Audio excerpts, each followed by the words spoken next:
നമസ്കാരം. എല്ലാവർക്കും സ്വാഗതം. ഇൻഫോർമേറ്റീവായ പുതിയ ഒരു വാർത്താ അപ്ഡേറ്റ്സിലേക്ക്. സംസ്ഥാനത്ത് വിവിധ ജില്ലകളിൽ പ്രളയ സാധ്യതാ മുന്നറിയിപ്പ്.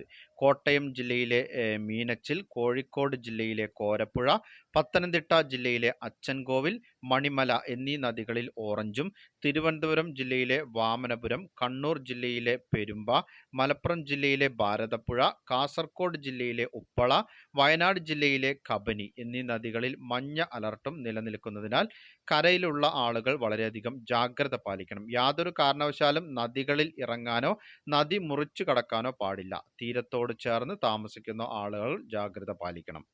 ബംഗാൾ ഉൾക്കടലിൽ പുതിയ ന്യൂനമർദ്ദം രൂപപ്പെട്ടു.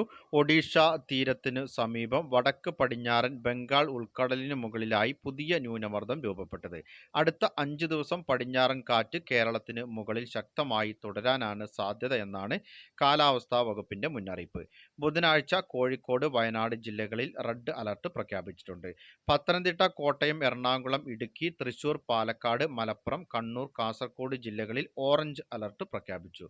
കോവിഡ് രോഗികളുടെ എണ്ണം കൂടുകയാണ്. ഇതുവരെ റിപ്പോർട്ട് ചെയ്ത കോവിഡ് രോഗികളുടെ എണ്ണം 1000 കടന്നിരിക്കുകയാണ്.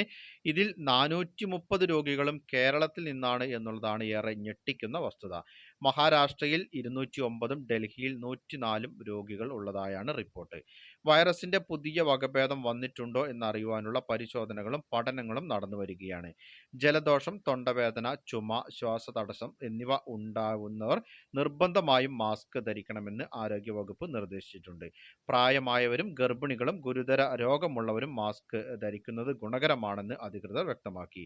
ആരോഗ്യ പ്രവർത്തകർക്കും മാസ്ക് നിർബന്ധമാക്കിയിട്ടുണ്ട്. അനാവശ്യമായി ആശുപത്രി സന്ദർശിക്കുന്നത് നിർത്തണമെന്നും നിർദ്ദേശമുണ്ട്. ആശുപത്രികളിൽ മാസ്ക് നിർബന്ധമായും ധരിച്ചിരിക്കണം. പൊതുജനങ്ങളെല്ലാവരും ശ്രദ്ധിച്ചിരിക്കേണ്ട വളരെ പ്രധാനപ്പെട്ട അറിയിപ്പുകളുടെ വിശദവിവരങ്ങളാണ് പങ്കുവച്ചത്.